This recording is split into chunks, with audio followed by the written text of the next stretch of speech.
दर्शकवृन्द नमस्ते। तपाईँ हेर्नुहुँदैछ उजागर अनलाइन टेलिभिजन। उजागर अनलाइन टेलिभिजनमा आज विकास समृद्धिका विषयमा कुराकानी गर्नको लागि झापा निर्वाचन क्षेत्र नम्बर 2 को सङ्घको माननीय तथा नेपाल सरकार अन्तर्राष्ट्रिय सम्बन्ध समितिको सभापति पवित्र निरोला खरेलज्यू आज हामीसँग कुराकानीमा हुनुहुन्छ।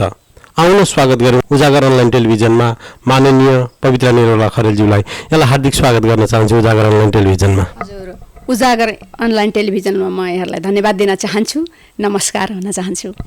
केमा व्यस्त हुनुहुन्छ माननीयज्यू यति बेला? हजुर, अहिले भर्खरै म 7-8 दिन भयो काठमाडौँबाट म झापा आएको र झापामा विशेष गरी म अहिले चाहिँ आफ्नै निर्वाचन क्षेत्रमा भएका योजनाहरूको कार्यान्वयनका सन्दर्भमा के कसरी भइरहेका छन् भन्ने कुराहरूमा चाहिँ म अनुगमन गरिरहेको छु, हेरिरहेको छु। अहिले के पाउनुभयो? आफ्नो क्षेत्र झापा निर्वाचन क्षेत्र नम्बर 2 को विकासको अवस्था के रहेछ बताइदिन्न। हजुर, क्षेत्र नम्बर 2 को विकासको अवस्था हेरिरहँदाखेरि विशेष त अब हामी अहिले 3 वर्षको दौरानमा अहिले चलिरहेका छौँ। तेस्रो चाहिँ बजेट चाहिँ सार्वजनिक भइसकेको अवस्था अहिले रहेको छ र यसैलाई लिएर आउँदाखेरि हामीले विकासको गतिविधिलाई हेर्दाखेरि हिजोभन्दा आज अलिकति केही विकास भएको महसुस चाहिँ भएको छ र विशेष गरी अहिले पूर्वाधार विकासका क्षेत्रमा केही योजनाहरू चाहिँ छन् र त्यसअनुसारको कामहरू भइरहेको छ। विशेष गरी 2 नम्बर क्षेत्रको एउटा अथवा झापाकै मुटुको रूपमा रहेको बिर्तामोड सहरमा चाहिँ बिर्तामोडदेखि भद्रपुरसम्म अथवा चन्द्रगढीसम्म भनौँ, चन्द्रगढीसम्मको बाटो निर्माणको जुन कामहरू भएको छ र यो चाहिँ योभन्दा अगाडि चाहिँ केही 4 किलोमिटर जति भनौँ, 4 किलोमिटर जति चाहिँ अहिले सम्पन्न हुन लागिरहेको अवस्था छ भने अरू 8.5 किलोमिटर बाटो चाहिँ अहिले ठेक्का लाग्ने अवस्थामा चाहिँ अगाडि बढिरहेको छ। ठेक्काको प्रक्रिया सुरु भइसकेको अवस्थामा छ र यसरी हेर्दाखेरि पूर्वाधार विकासका क्षेत्रमा बाटोघाटो, पुल, पैनी निर्माणहरू भइरहेको अवस्था छन्। तपाईँ निर्वाचित भएर गएको झन्डै 3 वर्ष पुरा भइसकेको छ। यो तेस्रो वर्षको बजेटको सन्दर्भमा हुनुहुन्छ यतिखेर तपाईँ पनि, होइन? यो 3 वर्षमा सङ्घबाट विनियोजित बजेटबाट भएका ठोस उपलब्धिहरू चाहिँ के हुन्? अलिक गर्न सक्ने गरी भनिदिन्न। हजुर, यो 3 वर्षकै दौरानमा त 3 वर्षको सबै त मैले भन्न नसकौँला अहिले, होइन, छोटो समयमा। र यसै वर्षको अथवा योभन्दा विगत वर्षको बजेटका सन्दर्भमा चाहिँ मैले लगभग चाहिँ 62 करोड 43 लाख 92 हजार रुपियाँ चाहिँ यो 2 नम्बर क्षेत्रमा ल्याउन सफल भएँ भन्ने मलाई लागेको छ लगभग रूपमा। र त्यो बजेटले विशेष गरी भौतिक पूर्वाधार निर्माणका क्षेत्रमा चाहिँ बाटाघाटा निर्माणका कामहरू भएका छन्। त्यसै गरी चाहिँ विपन्न वर्गका जनताको चाहिँ एउटा जनता आवास कार्यक्रम निर्माण गर्ने कामहरू चाहिँ हामीले गरेका छौँ। कति सङ्ख्यामा भए ती गरिब जनताको लागि आवासको व्यवस्थापन चाहिँ? हजुर, यसमा पहिलो वर्ष हामीले त्यस्तै 50 लाख बराबरको चाहिँ यो जुन भौतिक पूर्वाधार को क्षेत्रमा कामहरू भइरहेका, जस्तो भवन निर्माणको क्षेत्रमा विपन्न वर्गको भवन निर्माण, यसमा चाहिँ यो क्षेत्र विकास पूर्वाधार कार्यक्रम अन्तर्गत को चाहिँ बजेटबाट चाहिँ काम भयो भने त्यसै गरी चाहिँ हामीले तराई मधेस समृद्धि कार्यक्रमबाट चाहिँ हामीले 75 लाख रुपियाँ चाहिँ जुन ल्याएका थियौँ र त्यो बजेटबाट चाहिँ 75 लाखबाट हामीले जम्मा 40 घर निर्माण गरेका छौँ भने त्यसै गरी चाहिँ यो क्षेत्र पूर्वाधार विकास साझेदार कार्यक्रमबाट चाहिँ हामीले जम्मा 25 वटा घर निर्माण गरेका छौँ। र त्यस्तै गरी यो चाहिँ बिर्तामोड क्षेत्रको कुरा भयो। अब यसै गरी अर्जुनधारा क्षेत्रमा पनि हामीले निर्माण गरेका छौँ र अर्जुनधारा क्षेत्रमा चाहिँ यो तराई मधेस समृद्धि कार्यक्रम अन्तर्गत हामीले जम्मा 1 बिघा 18 कट्ठा जमिन चाहिँ यो सार्वजनिक जमिन चाहिँ हामीले भेट्यौँ। यो चाहिँ अर्जुनधारा वार्ड नम्बर 3 मा चाहिँ हामीले त्यो जमिन भेट्यौँ र त्यो जमिनलाई व्यवस्थित गर्दै त्यहाँनिर हामीले 16 वटा घर निर्माण गर्ने जुन उद्देश्यका साथ हामीले जुन योजना बनाएका थियौँ, तर हामीले 16 वटा घर निर्माण गर्न सकेनौँ, 15 वटा मात्रै निर्माण गऱ्यौँ। यो किन त्यस्तो भयो त भन्दा अब भवन निर्माण गरिसकेपछि, आवासको व्यवस्था गरिसकेपछि चाहिँ टोयलेटको पनि व्यवस्था गर्नुपर्ने हुन्छ र टोयलेटको व्यवस्था गरिरहँदा हामीले 15 वटा घर चाहिँ हामीले निर्माण गऱ्यौँ र 15 वटा घर हामीले तयारी गरिसकेको अवस्था छ। र अब हामी स्थानीय तह, प्रदेश सरकार र सङ्घ सरकार मिलेर मेरो उहाँहरूलाई प्रस्ताव चाहिँ के छ भने त्यो 1 बिघा 18 कट्ठा जमिन जुन छ सार्वजनिक जमिन, त्यो जमिनमा चाहिँ हामीले चाहिँ तारा बार अथवा घेरा बार गरौँ, त्यसलाई चाहिँ बाउन्ड्री वाल लगाएर व्यवस्थित गरेर र त्यसभित्र चाहिँ अरू पनि भवनहरू चाहिँ हामी निर्माण गर्न सक्छौँ र विपन्न वर्गका जनताहरूलाई त्यहाँ आवासको व्यवस्था हामी गर्न सक्छौँ र त्यसै गरी चाहिँ एउटा सामुदायिक भवन पनि निर्माण गरिकन उहाँहरूले विभिन्न किसिमका क्रियाकलापहरू त्यहाँ गर्न सक्ने र विभिन्न प्रशिक्षणका कार्यक्रमहरू जस्तो चाहिँ तालिमका कार्यक्रमहरू, कृषि सम्बन्धीका तालिमका कार्यक्रमहरू, यसै गरी रोजगारका तालिमका कार्यक्रमहरू पनि त्यहाँबाट गर्न सकिन्छ। त्यो काम गरौँ भनेर मैले चाहिँ स्थानीय तहलाई र प्रदेशका मान्यज्यूहरूसँग यो प्रस्ताव मैले राखिरहेको छु। अहिले त्यसलाई व्यवस्थापन गरेर अगाडि जाने हामीले सोच बनाएका छौँ र त्यसै गरी हामीले चाहिँ पूर्वाधार विकास साझेदार कार्यक्रमबाट जो 6 करोड रुपियाँ जुन विगत वर्ष हामीले प्राप्त गरेका थियौँ, त्यही बजेटबाट 50 लाख रुपियाँ चाहिँ हामीले विपन्न वर्गको आवास निर्माणका लागि चाहिँ हामीले खर्च्यौँ र त्यो आवास निर्माणका लागि चाहिँ हामीले विभिन्न ठाउँमा आवास निर्माण गर्ने कामहरू चाहिँ गरेका छौँ र एउटा घर बराबर 2 लाख रुपियाँ चाहिँ हामीले वितरण गरेका थियौँ र त्यो घरहरू चाहिँ अहिले बन्दैछन् र त्यसलाई हामीले चाहिँ अनुगमन गरेर हेर्ने कामहरू गरेका छौँ र धेरै ठाउँमा राम्रा कामहरू भएका छन् र केही ठाउँहरूमा चाहिँ हामीले सोचे जस्तो अलि राम्रो कामहरू हुन नसकेको पनि हामीले पायौँ र त्यसमा त्यस्तो खालको ठाउँहरूमा हामीले सुझावसहित उहाँहरूलाई आगामी वर्षमा यसलाई सुधारेर लैजानुहोस् र यसलाई व्यवस्थित गर्नुहोस् भन्ने खालको सुझाव पनि हामीले दिएका छौँ। यो जनता आवासको कार्यक्रम नियमित आउने कार्यक्रम हो? हजुर, यो नियमित आउँछ या आउन सक्दैन यसलाई भन्न सकिन्न। अहिले केही समयको लागि चाहिँ क्रमागत रूपमै आइरहेको छ। तपाईँले सोच्नु भएको आफ्नो क्षेत्र विकासलाई यस्तो बनाउँछु, आफ्नो क्षेत्रलाई विकासको गतिमा यो अवस्थामा पुर्याउँछु भनेर तपाईँले देख्नु भएको जुन सपना थियो, त्यो सपना कति पुरा भयो र अब आउने यो 2 वर्षमा के कति पुरा हुने अवस्था छ? मैले देखेको सपना त साह्रै ठुलो सपना देखेछु मैले भन्ने लाग्छ मलाई है। मलाई के लागेको थियो भने म जब निर्वाचित भएर आएँ र त्यसै गरी स्थानीय तहमा पनि हाम्रा सबै जनप्रतिनिधिहरू निर्वाचित बनेर आउनुभयो। आइसकेपछि सर्वप्रथम त आफ्नो पालिकाको चाहिँ एउटा गुरु योजना सुरुकै वर्षमा चाहिँ तयार गर्नुहुनेछ र त्यही गुरु योजनालाई फलो गर्दै हामी चाहिँ अगाडि जानेछौँ र त्यो गुरु योजना अनुसारको काम हामीले गरिरहँदाखेरि कुन वार्डको कुन ठाउँको के आवश्यकता छ त्यो आवश्यकतालाई मध्यनजर गरिकन हामीले विकास गर्न सक्यौँ भने धेरै राम्रो कामहरू गर्न सक्नेछौँ भन्ने मैले सोचेको थिएँ।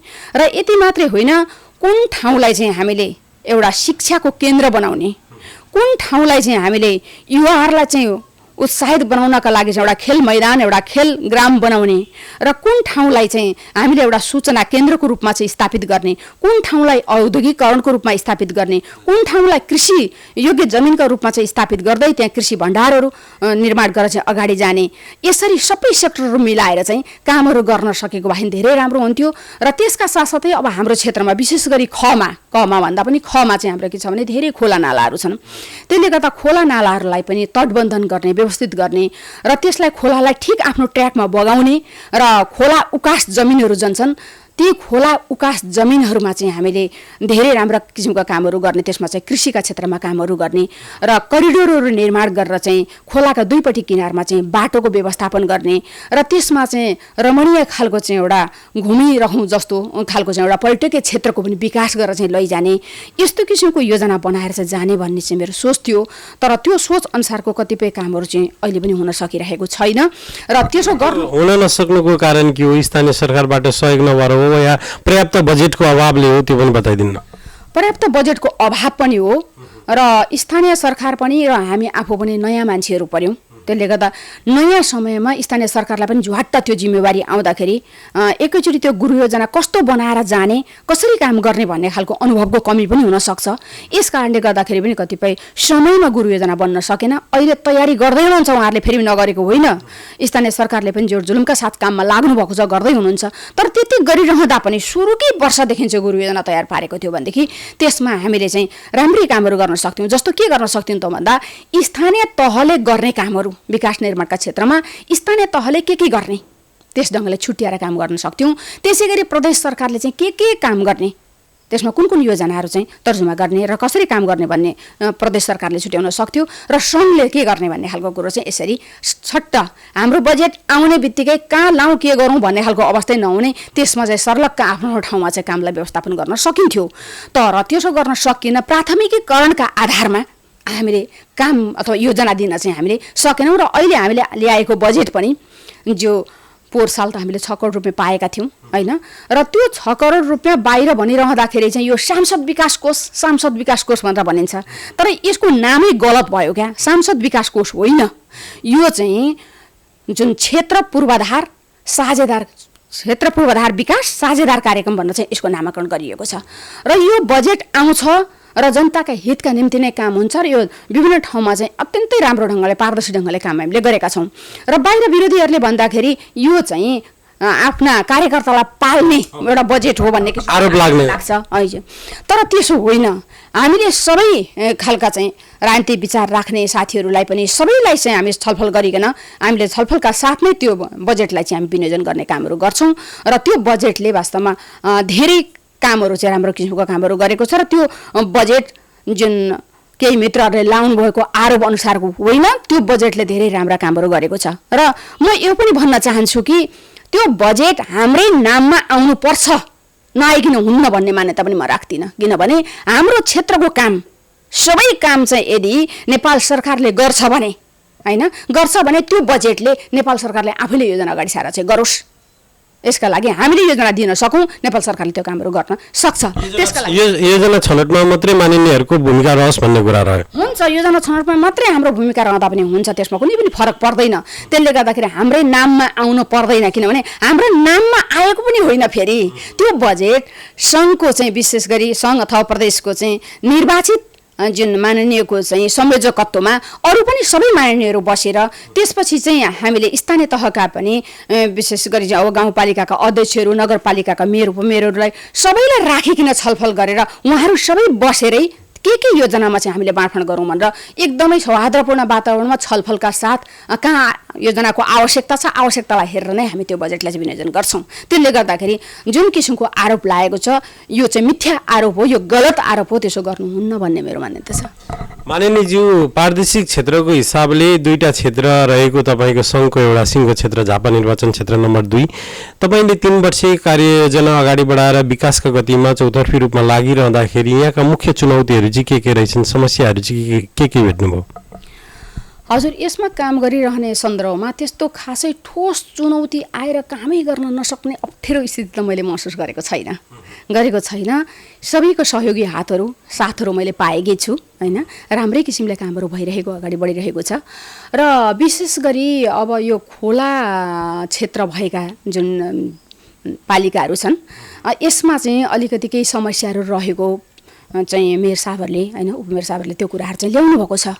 विशेष गरी खोला ठेक्का लगाउने सन्दर्भमा केही अप्ठ्याराहरू, कठिनाइहरू आइलागेका र त्यसमा चाहिँ नजिकै रहने जुन जनताहरू हुनुहुन्छ, नजिकै रहने त्यो खोलाको उपभोग गर्ने नजिकको मित्रहरू हुनुहुन्छ र उहाँहरूलाई चाहिँ एउटा साथ सहयोग लिँदै त्यसलाई व्यवस्थापन गरेर खोला ठेक्का लगाउने र त्यसबाट चाहिँ स्रोत परिचालन गर्ने कामहरू चाहिँ गर्न नसकेको यो निकै चुनौतीपूर्ण कुराहरू चाहिँ रहेको कुराहरू चाहिँ उहाँहरूले बताउनु भएको छ। र त्यसलाई म त के अनुरोध गर्न चाहन्छु भने खोलाको किनारमा रहनुहुने जति पनि जुन नागरिकहरू हुनुहुन्छ, जति पनि उपभोग्य जुन जनताहरू हुनुहुन्छ उहाँहरूलाई म हार्दिकतापूर्वक विनम्रतापूर्वक अनुरोध गर्न चाहन्छु कि खोलालाई ठिक ट्र्याकमा बगाउँ होइन, ठिक ट्र्याकमा बग्न सकोस्। त्यसको दुईपट्टि किनारका जुन उकास जमिनहरू त्यसलाई चाहिँ निकाल्न सकौँ। र अहिले त्यो खोलाले अहिले चाहिँ जुन किसिमको चाहिँ दुःख दिइरहेको छ होइन, अप्ठ्यारो पारिरहेको छ भने त्यसलाई ठिक ढङ्गले हामीले बगाउन सक्यौँ, त्यसलाई तटबन्धन गर्दै हामीले लैजान सक्यौँ भनेदेखि भोलि त्यही खोलाबाट चाहिँ हामीले धेरै फाइदाहरू पनि लिन सक्छौँ। त्यसले गर्दा म विनम्रताका साथ अनुरोध गर्न चाहन्छु यसको आय स्रोत जति पनि आउन प्राप्त गर्न हामी सक्छौँ, त्यसलाई सही किसिमले चाहिँ उपभोग गर्न सकौँ, ठेक्का लगाउन सकौँ त्यसलाई। र ठेक्का लगाइरहँदा पनि पारदर्शी ढङ्गले चाहिँ हामी लगाउन सकौँ। त्यसमा कुनै पनि जनताले औँला ठाडो पार्ने कुराहरू नरहोस्, पारदर्शी ढङ्गले स्पष्ट ढङ्गले त्यसलाई चाहिँ ठेक्का लगाउन सकौँ र हाम्रा स्रोत साधनहरूलाई परिचालन गर्दै आफ्नो नगरको, आफ्नो चाहिँ क्षेत्रको विकास गर्नका लागि चाहिँ त्यो एउटा चाहिँ स्रोतलाई परिचालन गर्न सकौँ भन्ने कुरा चाहिँ राख्न चाहन्छु। माननीयज्यू, यो भए समग्र क्षेत्रभित्रका गतिविधि विकास निर्माणका विषयमा हामीले कुराकानी गऱ्यौँ। यतिखेर नेपाल सरकार चाहिँ के गर्दैछ केन्द्रमा? हजुर, नेपाल सरकार अहिले विशेष गरी सरकारको चाहिँ अहिले चाहिँ सदन पनि अब टुङ्गिएको अवस्था छ र अहिलेको यो बेलामा अलिकति केही समस्याहरू होइन। अब सरकार विभिन्न राजनीतिक दलहरू मिलेर चाहिँ सरकार बनेको छ हैन। र यसमा अलिकति केही समस्याहरू केही कठिनाइहरू उत्पन्न भएका छन् र ती कठिनाइहरू ती समस्याहरूलाई समाधान गर्दै अगाडि जानका लागि अहिले सरकार पनि कटिबद्ध ढङ्गले लागेको छ। र तत्कालको अहिलेकै अवस्था मैले भनिरहने हो भनेदेखि चाहिँ अहिले वास्तवमा यो वर्षायामको बेला भएको कारणले गर्दा खोला बाढी हैन पहिरो यी विविध समस्याको कारणले गर्दाखेरि निकै प्रताडित हुनुपर्ने अवस्था रहेको छ। र खोलाले वास्तवमा हाम्रै ठाउँमाबाट पनि एकजना हाम्रा मित्रलाई बगाएको छ। फतेबहादुर बस्नेत नाम गरेका हाम्रा मित्र जो सहकालेको हुनुहुन्थ्यो उहाँलाई बगाएको छ। उहाँप्रति म चाहिँ उहाँलाई हार्दिक श्रद्धाञ्जली दिन चाहन्छु। उहाँका परिवारजनहरूलाई म हार्दिक समवेदना व्यक्त गर्न चाहन्छु।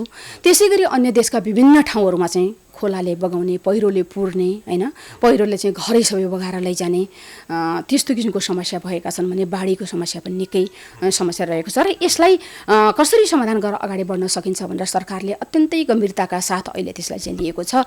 र ती समस्यामा पर्ने जनताहरूलाई कसरी हुन्छ राहत दिने उहाँहरूलाई चाहिँ कसरी हुन्छ चाहिँ व्यवस्थित ठाउँहरूमा चाहिँ अगाडि लैजाने र उहाँहरूको चाहिँ सुरक्षा गर्ने कामहरू चाहिँ लागिरहेको छ भने त्यसै गरी अहिले चाहिँ अब कोरोना भाइरस कोभिड-19ले हाम्रो देशमा मात्रै होइन विश्वमा नै अहिले चाहिँ अत्यन्तै ठुलो एउटा चाहिँ सङ्कट निम्ति आएको छ। एकदम यसले चाहिँ ठुलो किसिमको समस्याहरू चाहिँ उत्पन्न भएको छ।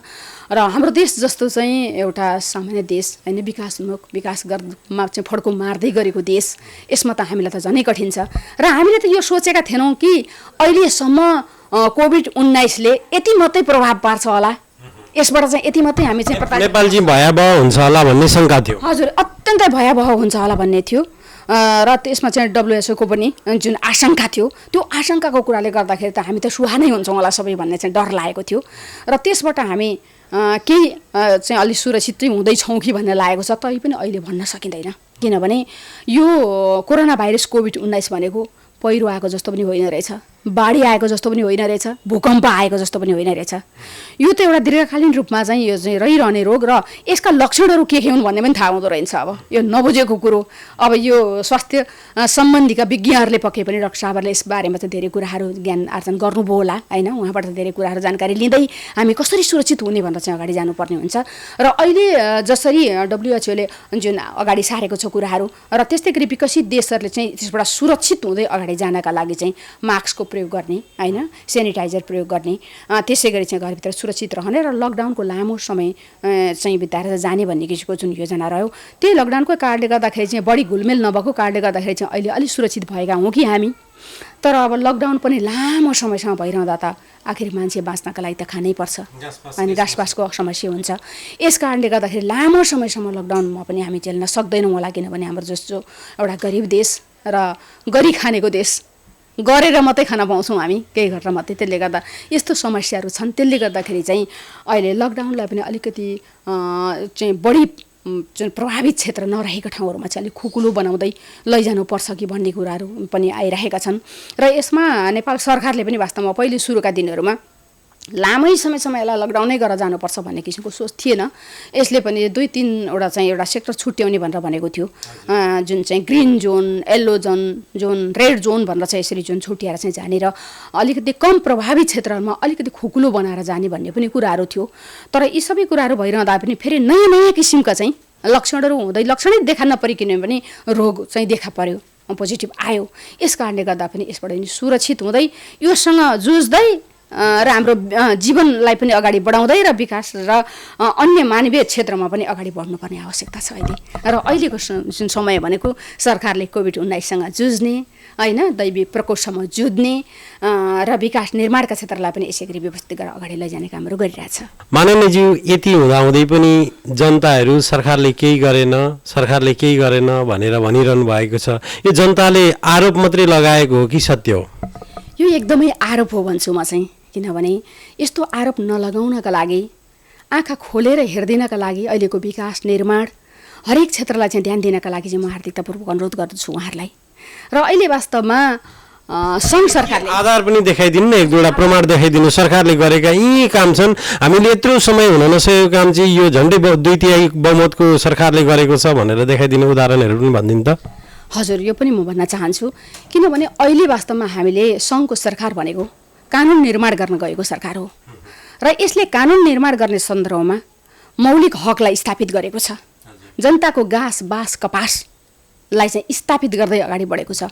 अहिलेसम्म मौलिक हकलाई स्थापित गर्ने सन्दर्भमा योभन्दा अगाडि यसरी स्थापित गरेर गएको थिएन। यसलाई कानुन त अहिले चाहिँ बनेर आएको छ र यसले एउटा ठोस कानुन बनाएर जनतालाई एउटा सुसूचित गर्दै जनतालाई त्यो हक अधिकार प्रदान गर्दै अगाडि जाने काम चाहिँ गरेको छ भने, त्यसै गरी विकास निर्माणका क्षेत्रमा यहाँहरूले हेर्नुहुन्छ भने धेरै राम्रा कामहरू भएका छन् र ती राम्रा कामहरू के भएका छन् त भन्ने सन्दर्भमा जस्तै हाम्रो यो पूर्व पश्चिम मार्ग जुन छ हैन, यसलाई अहिले चाहिँ एसियन हाइवेको रूपमा चाहिँ विकास गरेर लैजाने भन्ने किसिमको जुन कामहरू चाहिँ हामीले अगाडि सारेका छौँ र यो नेपाल सरकारले अहिले अगाडि बढाएको छ। र यसमा अहिले एसियन हाइवेको रूपमा चाहिँ जुन पूर्वकै कुराहरू गर्ने हो भने पनि काँकरभिट्टाबाट चाहिँ इनरुवासम्मको जुन भाग छ योलाई चाहिँ एउटा डिपिआर तयार गर्नका लागि यो काम अगाडि बढिसकेको छ। र त्यसै गरी चाहिँ अब अरू कामहरू पनि धेरै राम्रो भएका छन् जुन चाहिँ अहिले चाहिँ यो गाडीको मात्रै अथवा बाटोले मात्रै सम्भव नभएर यसमा चाहिँ रेलवे मार्ग पनि बनाउनु पर्छ भन्ने किसिमको कुराहरू चाहिँ उठिरहेको सन्दर्भमा अहिले रेल मार्गको कुराहरू पनि अगाडि बढेको छ र यो चाहिँ ठेक्का लागिसकेको चाहिँ अवस्था रहेको छ। विशेष गरी चाहिँ यो 32 अर्बमा चाहिँ टेन्डर आह्वान भइसकेको कुराहरू चाहिँ कहाँदेखि कहाँसम्मको रहन्छ रेलमार्ग? यो रेलमार्ग चाहिँ अहिले काँकरभिट्टाबाट इनरुवासम्मको भागलाई चाहिँ जुन यो चाहिँ टेन्डर आह्वान भइसकेको अवस्था छ भने अब यसबाट पनि वास्तवमा हामीलाई यातायातको क्षेत्रमा केही सुविधाहरू चाहिँ हुने कुराहरू चाहिँ देखिएका छन्। त्यसै गरी हाम्रो पूर्वदेखि पश्चिमसम्मै पूर्वको विशेष गरी बाहुनडाङ्गीदेखि चाहिँ पश्चिममा कञ्चनपुरसम्मको मदन भण्डारी मार्ग बन्द चाहिँ यो पनि एउटा बन्ने तयारीमा चाहिँ अगाडि बढिरहेको छ। हाम्रै क्षेत्रको कुरा गर्ने हो भने पनि 7वटा पुल चाहिँ अहिले चाहिँ एउटा टेन्डर आह्वान भएर चाहिँ यसको निर्माणाधीन अवस्थामा काम अगाडि बढिरहेको अवस्थामा चाहिँ अगाडि गइरहेका छन् भने त्यस्तै गरी अरू धेरै कामहरू चाहिँ भएका छन्। जस्तो अरू कामहरूका सन्दर्भमा चाहिँ अब बाटाघाटा पुल पैनीका कुराहरूका साथसाथै चाहिँ अब आवासका कुराहरू पनि धेरै राम्रा कामहरू चाहिँ भएका छन्। अहिलेसम्म जनताले वास्तवमा घर पाइरहेको अवस्था थिएन। जनता चाहिँ घरविहीन भएर चाहिँ बाहिर बस्नु परेको अवस्था थियो भने नेपाल जस्तो चाहिँ एउटा भर्खर विकासमा चाहिँ पाइला चाल्दै गरेको देश हैन, यसमा चाहिँ जनतालाई एउटा घर दिनु भनेको पनि एउटा महत्त्वपूर्ण कुरा हो। अमेरिका जस्तो देशमा आज पनि जनता घरबार विहीन त्यहाँ पनि छन् धेरै, त्यस्तो विकसित देशमा भने नेपाल जस्तो चाहिँ एउटा देशमा अहिले जनतालाई एउटा आवास प्रदान गर्दै एउटा सुरक्षित आवासको व्यवस्था गर्नु भनेको यो सामान्य कुरो होइन र यी महत्त्वपूर्ण कामहरू चाहिँ अहिले सरकारले गरेको छ। र यी महत्त्वपूर्ण कामहरूलाई के गरेको छ 1 2 3 4 5 गर्दै अहिले यो छोटो समयमा मैले सबै कुरो भन्न नसकौँला यहाँलाई र यसलाई प्रचारमा बाहिर आएको छैन। यो चाहिँ वास्तवमा गुपचुपै रहिरहेको अवस्था छ। जनतालाई बुझाउन सकिराखेको छैन र जनतालाई यो कुराहरू बुझाउनुपर्छ र जनतालाई यो कुराहरू हामीले बुझाएर जान सक्यौँ भने अवश्य पनि यो काम गरेको कुराहरू जनताले देख्नुहुनेछ। हुन त हाम्रो समाज कस्तो छ भने अहिले गरिरहेका मानिसहरूको त्यो चाहिँ गरेको कामहरू नदेख्ने र पछि गएर चाहिँ फलाना सरकारको पालामा त गरेको थियो यति काम भन्ने खालको कुरा चाहिँ पछि देख्ने पनि यस्तो छ। अवश्य पनि मलाई आशा छ पछि गएर भए पनि हामीले अहिले गरेको यो सरकारले गरेको काम राम्रा कामलाई देख्नुहुनेछ जनताले भन्ने मैले पूर्ण विश्वास गरेको छु। माननीयज्यू, तपाईँ नेपाल सरकार अन्तर्राष्ट्रिय सम्बन्ध समितिको सभापति पनि हुनुहुन्छ। नेपाल सरकारले कालापानी लिम्पुयाधुरा लिपुलेक समेटेर नक्सा जारी गरिसकेपछि उत्तरमा रहेको छिमेकीसँग सम्बन्ध एकदम नजिक भएको र दक्षिणतर्फको छिमेकीसँगको दूरी चाहिँ बढेको भन्ने आरोप छ नि, जनताले त्यो महसुस गर्न थालेका छन् नि, यो के हो वास्तविकता? जनतालाई अनुरोध गर्न चाहन्छु, यो गलत हो, गलत म्यासेज गइरहेछ। हामी कुनै पनि छिमेकीसँग चाहिँ त्यस्तो टाढा हुने र कुनै पनि छिमेकीसँग नजिक हुने होइन, हामी समदूरीमा राखेर हामी व्यवहार गर्छौँ र हाम्रा दुवै राष्ट्रहरू चीन भारत दुईटै हाम्रा मित्र राष्ट्र हुन्। यी दुवै मित्र राष्ट्रहरूसँग चाहिँ हामी सहकार्य गर्दै हामी अगाडि जान चाहन्छौँ। हाम्रो देश एउटा सार्वभौम देश हो, स्वतन्त्र देश हो, एउटा राष्ट्रिय अखण्ड देश हो। त्यसले गर्दाखेरि यस देशलाई हामी भोलिका दिनमा पनि अनन्तकालसम्म नेपाल एउटा अखण्ड राज्यको रूपमा स्थापित गर्न चाहन्छौँ र एउटा स्वतन्त्र राष्ट्र सार्वभौम राष्ट्र हो। त्यसले गर्दा यो सार्वभौम राष्ट्रलाई यसै ढङ्गले हामी स्थापित गर्दै अगाडि जान चाहन्छौँ र यसमा जुन मित्र राष्ट्र भारत र मित्र राष्ट्र चीनसँग हामी कूटनीतिक सम्बन्ध कायम गर्दै हाम्रा जति पनि समस्याहरू छन्, हाम्रा अप्ठ्याराहरू छन्, यिनलाई हामी चाहिँ समाधान गरेर चाहिँ हामी अगाडि जान चाहन्छौँ। हामी दुईटै देशका चाहिँ हामी अत्यन्तै घनिष्ठ र मित्र हौँ। हामी नेपाल भनेको त्यस्तो राष्ट्र हो, दुवै देशसँग चाहिँ समान किसिमको व्यवहार गर्न चाहन्छ र चीनसँग नजिकिने भारतसँग टाढिने, भारतसँग नजिकिने चीनसँग टाढिने यस्तो हाम्रो व्यवहार छैन र होइन। अहिले छिमेकी भारतसँग त अलिकति टाढा सम्बन्धै भएको होला नि त? होइन, यसमा त्यस्तो टाढा सम्बन्ध भएको पनि होइन। हामी कूटनीतिक ढङ्गले उहाँहरूसँग चाहिँ वार्ता जनताले त्यो महसुस गरिरहेका छन् फेरि पनि। हजुर, जनताले त्यो महसुस गर्नु होला, तर के हुन्छ भने राज्य सञ्चालनका सन्दर्भमा होइन दुईटा राष्ट्र बिचमा चाहिँ हुने छलफलहरू, कुराकानीहरू का बिचमा चाहिँ एउटा सँगै बसेर सहकार्य गर्ने कुराहरू चाहिँ भइ नै रहेका छन् र अझै पनि हाम्रो मित्र राष्ट्र भारतसँग चाहिँ हामी हार्दिकतापूर्वक, विनम्रतापूर्वक हामी अनुरोध गरिरहेका छौँ कि हाम्रा समस्याहरूलाई, हाम्रो नेपालको जुन लिपुलेख, लिम्पियाधुरा, कालापानी भनेको यो धेरै लामो समयदेखि, अनन्तकालदेखिको नेपालको राष्ट्र हो, यो सबैलाई थाहा छ र यो थाहा भएको कुरालाई मित्र राष्ट्र भारतले सहज ढङ्गले एउटा चाहिँ वार्ताको टेबलबाट एउटा सहकार्य गर्दै यो हाम्रो भूमि जुन गुमेको भूमि छ, यो भूमिलाई फिर्ता गर्नु उपयुक्त हुन्छ। भारतसँग म हार्दिकतापूर्वक अनुरोध गर्न चाहन्छु। म एउटा अन्तर्राष्ट्रिय सम्बन्ध समितिको सभापति भएको कारणले गर्दाखेरि पनि म अनुरोध गर्न चाहन्छु र हामीले त्यही ढङ्गले व्यवहार पनि गरिरहेका छौँ र हामीले चाहिँ ती हाम्रा गुमेका भूमिहरूलाई फिर्ता गरौँ। हाम्रा सीमाहरू हुन सक्छन्, हाम्रा सीमाहरूका सन्दर्भमा कतिपय हाम्रा भूमिहरू भारततिर गएका हुन सक्छन्, कतिपय भारतका भूमिहरू हामीतिर पनि आएका हुन सक्छन्। यस कारणले गर्दा हामी वार्ताको टेबलमा बसौँ र यो वार्ताको टेबलमा बस्ने सन्दर्भमा हाम्रा सचिव स्तरीय वार्ता गर्ने भन्ने कुराहरू भएका थिए पहिले।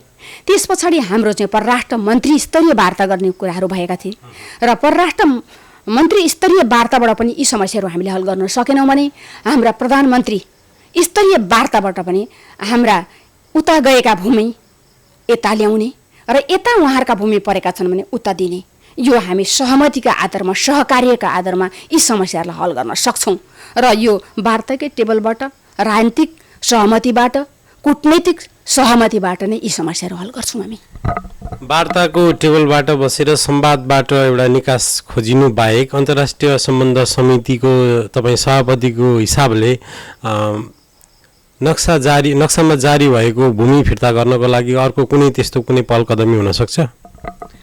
अन्य होइन, पहिलो चरण त यही हो। पहिलो चरण भनेको हामी वार्ताबाट नै जान्छौँ र हामीले दोस्रो चरण अथवा तेस्रो चरण अथवा विकल्प खोज्न हामी चाहँदैनौँ र किनभने हामी लामो समयदेखि चाहिँ नेपाल र भारत भनेको यस्तो मित्र राष्ट्र हो कि दुई देशको बिचमा चाहिँ खुल्ला सीमा छ।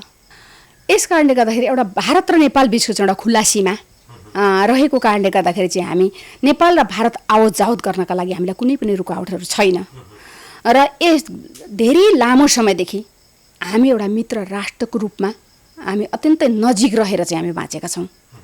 यस कारणले गर्दाखेरि हामी सहकार्य गर्दै राजनीतिक वातावरण, राजनीतिक टेबलबाटै यो समस्या हल गर्न सक्छौँ।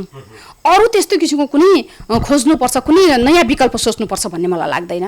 विभिन्न मानिसहरूको विभिन्न किसिमका तर्क वितर्कहरू आउँछन्, तर यो तर्क वितर्कको पछि लाग्नु पर्दैन र राजनीतिक ढङ्गले नै, कूटनीतिक ढङ्गले नै यो समस्यालाई हल गर्नुपर्छ भन्ने मलाई लाग्छ। त्यसमा विश्वस्त हुनुहुन्छ? अत्यन्तै विश्वस्त छु म र विश्वास दिलाउन चाहन्छु र कूटनीतिक ढङ्गले नै यसलाई समाधान गर्नुपर्छ समस्यालाई। आम 3 करोड नेपाली जनताको चासो र चिन्ताको विषय रहेको छ अर्को विषय, सरकार ढल्छ कि भन्ने। केन्द्रीय राजनीतिको उतार चढावले गर्दाखेरि वर्तमान सरकार ढल्ने हो कि भन्ने चासो छ, यो विषयमा भन्दिन्न? हजुर, जनताको चासो हुनु स्वाभाविक कुरो हो। आफ्नो सरकारलाई दिएको म्यान्डेट अनुसार चाहिँ सरकार चाहिँ चलोस् र सरकारले राम्रा राम्रा कामहरू गरोस् भन्ने जनताको चाहना चासो हुन्छ, यो स्वाभाविक हो र म जनतालाई विश्वास दिलाउन चाहन्छु यो सरकार ढल्दैन र सरकार व्यवस्थित भएर जान्छ र यसमा मिलेरै जानुपर्छ र यसबिचमा हुन्छ त पारिवारिक रूपमा त सानो परिवारमा बस्दाखेरि त झगडा हुन्छन् होइन, साना कुरामा चाहिँ कतिपय कुराहरू चाहिँ नमिल्न सक्छन् नि त। झगडा भन्दा पनि कुनै पनि इस्युमा होइन फरक मत आउन सक्छ नि त, फरक मत हुन सक्छ। मलाई मन पराएको कुरो मसँगै रहने पार्टनरलाई होइन, अरूलाई त्यो मन नपर्न सक्छ। भनेपछि एउटा परिवारमा त सानो कुरामा चाहिँ आफ्ना आफ्ना पक्ष आफ्ना आफ्ना मत हुन्छन् भने होइन, एउटा सिङ्गो सरकार चलाउने कुरामा, सिङ्गो देश हाँक्ने कुरामा र सिङ्गो पार्टी सञ्चालन गर्ने कुरामा सानातिना जुन मतहरू हुन सक्छन्, त्यसले गर्दा त्यस्ता किसिमका विचारहरूको मन्थन गर्दै त्यस बिचमा चाहिँ बसेर छलफल गर्दै छलबाट फल निकाल्नुपर्छ। त्यसले गर्दा त्यसो भए कम्युनिस्ट सरकार केपी ओली र प्रचण्ड कमरेड रहेको सरकार ढल्दैन अहिले तत्काल? हजुर, ढल्न हुन्न भन्ने मान्यता राख्छु र त्यही हुन्छ भन्ने मलाई विश्वास पनि छ। र म के चाहन्छु भने यो सरकार ढल्दैन, बाहिर हल्ला गरिन्छ, विभिन्न किसिमका पार्टी फुट्छ रे भन्ने किसिमको कुराहरू पनि हल्ला सुनिन्छ होइन। पार्टी फुट्दैन, पार्टी फुट्नु हुन्न, किनभने पार्टी फुटाइका भोगाईहरू पनि धेरै जनताले भोगेका छन्, कार्यकर्ताले भोगेका छन्, नेताले भोगेका छन्। यस कारणले गर्दाखेरि यो देशलाई अग्रगामी निकास दिनका लागि, यो देशको विकासका लागि, यो देशका समृद्धिको लागि 2/3 बहुमत पाएको यो पार्टी फुट्न हुँदैन र किमार्थ यसले चाहिँ फुटको बाटोतिर सोच्न पनि हुँदैन र यसले सही ट्र्याक लिएर अगाडि बढ्नुपर्छ र नेताहरूका बिचमा सानातिना केही मतमतान्तरहरू हुनसक्छ, यी मतमतान्तरहरूलाई सहमति आधारमा, छलफलका आधारमा यसलाई अन्त्य गरेर अगाडि जानुपर्छ भन्ने मान्यता राख्छु। हस् माननीयज्यू, समय दिनुभयो, यहाँलाई धेरै धेरै धन्यवाद। हस्, यहाँलाई पनि धन्यवाद। उजागर अनलाइनमा पनि धेरै धेरै धन्यवाद दिन चाहन्छु। धन्यवाद।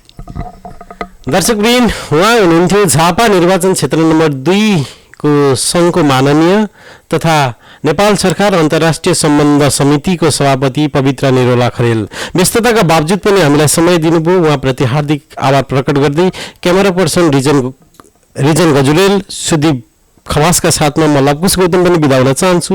हस्त नमस्कार।